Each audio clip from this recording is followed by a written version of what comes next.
जय जय श्री जगन्नाथ, जय जय श्री जगन्नाथ, जय जय श्री जगन्नाथ।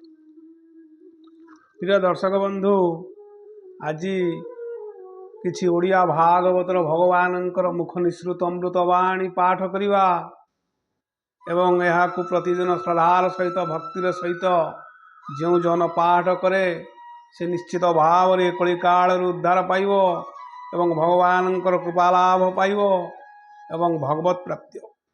चलतु देखा आज शुभ मुहूर्त किछि भगवानंकर मुख निसृत अमृतवाणी। ओम नमो भगवते वासुदेवाय। ओम नमो भगवते वासुदेवाय।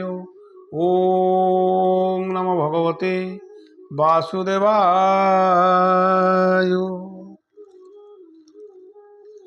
ओम कृष्णाय वासुदेवाय।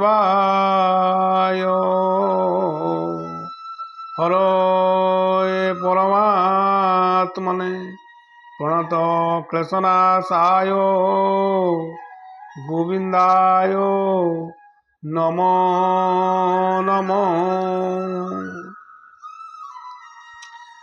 जय जय श्री जगन्नाथ, जय जय श्री जगन्नाथ, जय जय श्री जगन्नाथ। प्रिय दर्शक बंधु, यदि ओडिया भागवत पाठ करिबारे मोर कौनसी त्रुटि किंबा भूल रुए ताहले मते क्षमा करिवे। चलंतु देखिवा आज शुभ मुहूर्त किसी भगवानंकर मुख निसृत अमृतवाणी पाठ करिवा। कदाचित् कालिंदी तट विपिन संगीत करव मुदा भीरी नारी बदन कमला स्वाद मधुप रमा शंभु ब्रह्मा मरपति गणेशा चितपद जगन्नाथ स्वामी नयन पथगामी भवतु मे। जय जय श्री जगन्नाथ, जय जय श्री जगन्नाथ, जय जय श्री जगन्नाथ।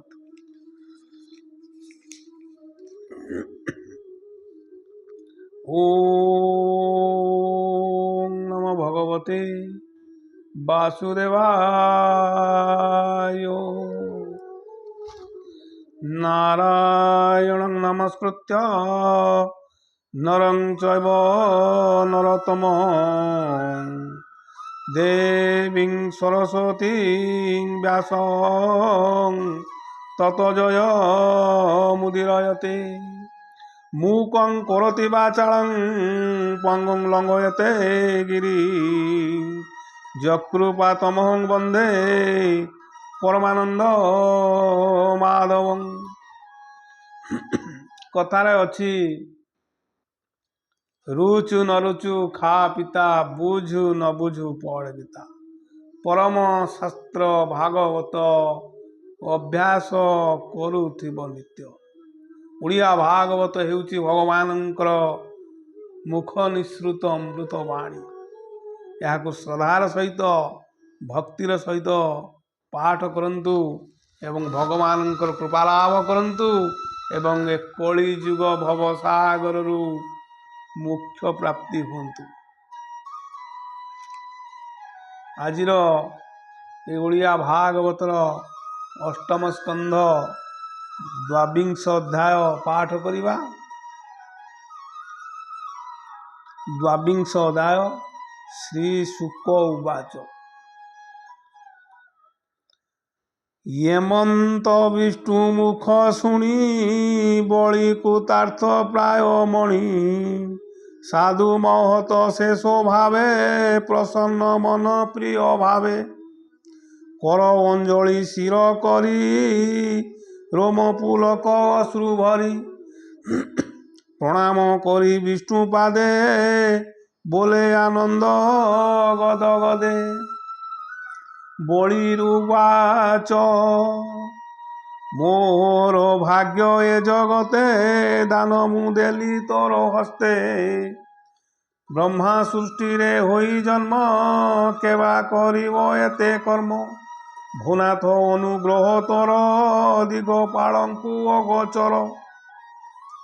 ଯେ ଅବା ଧରେ ନିଜ ପଦ ଦୁର୍ଲଭ ଲବେ ତାର ପାଦ। ଶ୍ରୀ ଶୁକ ଉବାଚ ହେମନ୍ତ ବିଷ୍ଣୁ ଆଗେ କହି ପୁତ୍ର କଳତ୍ର ସଙ୍ଗେ ନେଇ। ବଳି ଯେ ବସିଲା ନିଶ୍ଚଳେ ଗୋବିନ୍ଦ ଚାପିଲେ ପାତାଳେ। ତକ୍ଷଣେ ପାତାଳେ ପ୍ରବେଶ ଶୁଭିଲା ଜୟ ଜୟ ଘୋଷ। ଇନ୍ଦ୍ରକୁ ଆଣି ତୋଷ ମନେ ସ୍ଥାପିଲେ ଅମର ଭୁବନେ। ଅଦିତି କଲା ପ୍ରୟବ୍ରତ ସୁଫଳ କଲେ ଜଗନ୍ନାଥ। ଦକ୍ଷିଣ ବାମନର ଗତି ରହିଲା ତାହାର ସନ୍ତତି। ଖଣ୍ଡିଲେ ଜଗତ ବିଷାଦ ବଳିକୁ ଦେଖିଲେ ପ୍ରହ୍ଲାଦ। ହେମନ୍ତ ନମି ବିଷ୍ଣୁ ପାଦେ ଆନନ୍ଦେ ଅଶ୍ରୁ ଗଦ ଗଦେ। ଓಂ ନମୋ ଭଗବତେ ବାସୁଦେବାୟ। ପ୍ରହ୍ଲାଦ ଉବାଚ ହିରଣ୍ୟକଶିପୁ କୁମର ବୋହିଲେ ଦେଖ ଭାଗ୍ୟ ମୋର।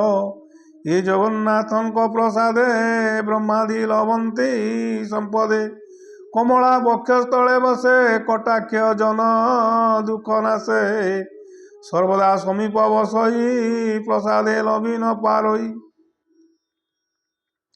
ଯାହା ନ ଲଭେ ବାମ ଦେବ ଥାନକେ ତା ପାଇବ।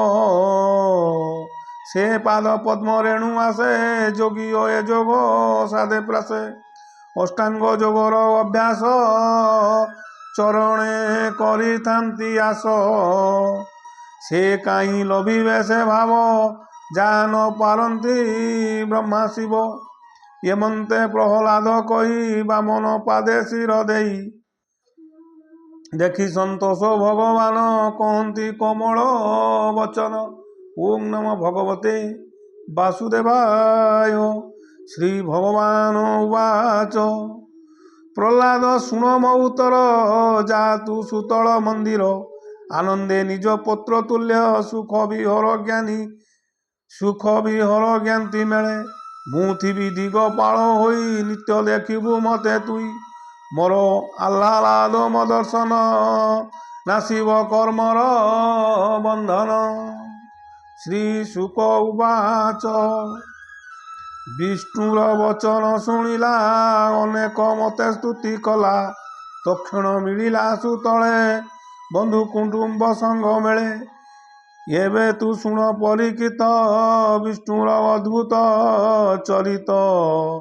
ଯଜ୍ଞ ପୁରୁଷ ରୂପ ଧରି ଅନଳ କୁଣ୍ଡୁ ଅବତରି। ଭୃଗୁ ବଦନ ଚାହିଁ ରସ ବୋଲନ୍ତି ସ୍ୱଧର୍ମ ବିଶ୍ୱାସ। ଅନାଇ ବାମନ ଚରଣ ଯଜ୍ଞ ସ୍ୱରୂପୀ ନାରାୟଣ। ଯଜ୍ଞ ସ୍ୱରୂପୀ ବ୍ରହ୍ମା ଆଦି ବିପ୍ରେ ଅଛନ୍ତି ବେଦବାଦୀ। ତାହାଙ୍କ ମଧ୍ୟ ଶେଷ ଉରି କହନ୍ତି ଯଜ୍ଞରୁ ବାହାରି। ଓଂ ନମୋ ଭଗବତେ ବାସୁଦେବାୟ। ଯଜ୍ଞ ପୁରୁଷ ଉବାଚ ତୁ ବ୍ରହ୍ମା ଶାନ୍ତନୁରୁ ଶିଷ୍ୟ। ଜାଣି ତୁ ଭୂତ ସେ ଭବିଷ୍ୟ। ଆଗମ ନିଗମ ବିଖ୍ୟାତ ମୁଇଁ ଦେଖିଲି ବିପରୀତ। ଯଦି ସଂକଳ୍ପ କରି ବଳେ ବଳିକୁ ସ୍ଥାପିଲୁ ନିସ୍ତଳେ। ଏବେ ତା କର୍ମ ଛିଦ୍ର ଦେଖି ରହିଲୁ ଯଜ୍ଞ ତା ଉପେକ୍ଷୀ। ଯଜ୍ଞ ନ ଘେନି କର୍ମ କଲେ କେମନ୍ତ ବର୍ତ୍ତିବୁ ତୁ ଭଲେ। ଏ ଯଜ୍ଞ ତୋହର ଗୋଚର ତୁ ଏବେ ପୂର୍ଣ୍ଣାହୁତି କର। ଯଜ୍ଞ ପୁରୁଷ ମୁଖ ଶୁଣି ଭୃଗୁ ଅନେକ ସ୍ତୁତି ଭଣି। ବୋଲଇ ଯୋଡ଼ି ବେନି କର ପୁଲକେ ଆନନ୍ଦେ ଶରୀର। ଓଂ ନମୋ ଭଗବତେ ବାସୁଦେବାୟ। ଶ୍ରୀ ଶୁକ ଉବାଚ ଭୂନାଥ ଏ ଯଜ୍ଞ ଶରୀର ଶେଷ ଜନ୍ମ ଉପକାର। ଏମନ୍ତେ ଆଜ୍ଞା ଘେନି ମାତେ ଶୃବ ଧରିଲା ଦକ୍ଷ ହସ୍ତେ। ଆନନ୍ଦେ ଭରି ଅଦ୍ଭୁତ ଭୃଗୁ ହୋଇଲା କୃତାକୃତ୍ୟ। ଶ୍ରୀ ଶୁକ ଉବାଚ ଏବେ ତୁ ଶୁଣ ହେ ରାଜନ ବାମନ ରୂପେ ଭଗବାନ। ବଳିର ହସ୍ତୁ ଘେନି ଦାନ କପଟେ ଏ ତିନି ଭୁବନ। ଇନ୍ଦ୍ରକୁ ଇନ୍ଦ୍ର ପଣେ ସ୍ଥାପି ତିନି ଭୁବନେ ଦେହ ବ୍ୟାପୀ ବିଷ୍ଣୁର ଦେଖି ଦିବ୍ୟ ଗତି କୁତାର୍ଥ ଚିତ୍ତେ ପ୍ରଜାପତି। ଓಂ ନମ ଭଗବତେ ବାସୁଦେବାୟ। ଭୃଗୁ ଅଙ୍ଗିରା ଘେନି ତୁଲେ ପିତୃ ସମିତି ମୁନି ବେଳେ ସୌନକ ତୁଲେ ଭୃଗୁପତି ମିଳିଲେ କଶ୍ୟପ ଅଦିତି।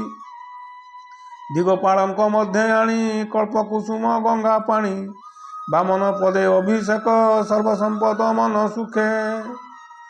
ଅଶେଷ ଗୀତ ନୃତ୍ୟ ବାଦ୍ୟ ଇନ୍ଦ୍ରକୁ ସ୍ଥାପି ଇନ୍ଦ୍ର ପଦେ ସର୍ବସମ୍ପଦ ସଙ୍ଗେ ଘେନି ମଙ୍ଗଳ ନାଦ ବେଦ ଧ୍ୱନି। ବ୍ରାହ୍ମଣ ମାନେ ତୋଷ ମନେ ବାମନେ ବସାଇ ବିମାନେ ଆନନ୍ଦେ ପ୍ରଜାପତି ବୋଲେ ସକଳ ଦିଗ ପାଳ ତୁଲେ। ଇନ୍ଦ୍ର ବାମନ ଭୁଜ ବଳେ ସମସ୍ତ ଦିଗ ପାଳ ମେଳେ। ନିଶ୍ଚିନ୍ତେ ସ୍ୱର୍ଗ ସେ ବସିଲା ତେଣୁ ଅଦିତି ବ୍ରତ କଲା। ଏବେ ହୋ ପରୀକ୍ଷିତ ଶୁଣ ସଙ୍ଗତ ଘେନ ଦେବଗଣ। ବାମନ ପାଦେ ସ୍ତୁତି କଲେ ଆନନ୍ଦ ନିଜ ପୁର ଗଲେ। ବଳି ବାମନର ପ୍ରସ୍ତାବେ ପ୍ରଶଂସା କରି ଶୁଦ୍ଧ ଭାବେ। ତୁ ଯେଣୁ ପଚାରିଲୁ ମତେ ବାମନ ରୂପ ତୋ ଅଗ୍ରତେ କହିଲି ଆଦି ଅନ୍ତ କରି ସେ କଥା ଶ୍ରବଣେ ନିସ୍ତାରି। ବିଷ୍ଣୁ ମହିମା କେ କହିବ ତା ଯାହା ନ ଜାଣେ ବ୍ରହ୍ମା ଶିବ। ଭୂମିରେ ରେଣୁ ଅଛି ଯେତେ ଆକାଶେ ନକ୍ଷତ୍ର ସହିତେ ମେଘ ବରଷା ଯେତେ ଧାର ଯେ ବିନ୍ଦୁ ପ୍ରକାଶେ ବିହାର। ଏହା ଗଣିତ ଅତିରେକେ ଜଗତ ଅଛନ୍ତି ବା ଥୋକେ। ହରି ମହିମା ସଂଖ୍ୟା କରି ନାହିଁ ସଂସାରେ ଦେହଧାରୀ। ସେ ହରି ଚରଣ ସରୋଜ ବ୍ରାହ୍ମଣ ଜଗନ୍ନାଥ ଭଜେ। ଇତି ଶ୍ରୀମ ମହାଭାଗବତେ ମହାପୁରାଣେ ପରମହଂସାୟାଂ ସଂହିତାୟାଂ ବୈଶେକିୟାଂ ଅଷ୍ଟମ ସ୍କନ୍ଧେ ବଳି ପାତାଳ ଗମନେ ନାମ ଦ୍ୱାବିଂଶୋऽଧ୍ୟାୟ। ଓಂ ନମଃ ଭଗବତେ ବାସୁଦେବାୟ। ଓಂ ନମଃ ଭଗବତେ ବାସୁଦେବାୟ। ଓಂ ନମଃ ଭଗବତେ ବାସୁଦେବାୟ।